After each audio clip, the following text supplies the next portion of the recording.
Surat ISKCON મંદિરમાં chain snatching કરનારી મહિલા ગેંગની ધરપકડ। સીસીટીવીના આધારે સુરત પોલીસે 5માંથી 3 મહિલાઓની ધરપકડ કરી। ત્રણેય અંકલેશ્વરની વતની છે। ચેઇન સ્નેચિંગ કરવા સુરત આવતી આ મહિલાઓ પાસેથી 1,40,000નો મુદ્દામાલ જપ્ત કરાયો। મહિલા ગેંગ સુરત શહેરમાં મંદિર, શાક માર્કેટ, કાપડ માર્કેટ, સિટી બસમાં ચેઇન સ્નેચિંગ કરતી। ચોરી કર્યા બાદ પોલીસની નજરથી બચવા થોડા અંતરે રિક્ષા અને બસ બદલીને અંકલેશ્વર જતી રહેતી।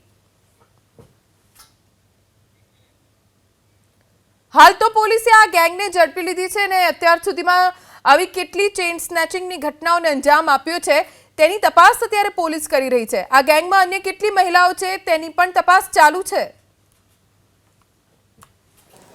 सूरत बस डेपोमांथी ए लोको 3 महिलाओ अहींयाथी सवार थई अने अंकलेश्वरना बस डेपोमां त्यां उतरी ए लोकोनी एमो एवी हती के 5-7 महिलाओ ज्यां पण कोई मंदिर ज्यां भीड़भाड़ थती होय, मंदिरमां भीड़भाड़ दर्शनार्थी वधु आवता होय एवी जग्याए त्यां जवानुं अने त्यां जई अने आवी भीड़भाड़नो लाभ लई अने मंगलसूत्र, चेन अने आवी चोरी करवानी एमनी एमो हती।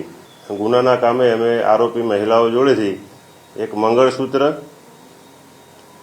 एक सोनानी चेन अने एक सोनानुं पेन्डल कुल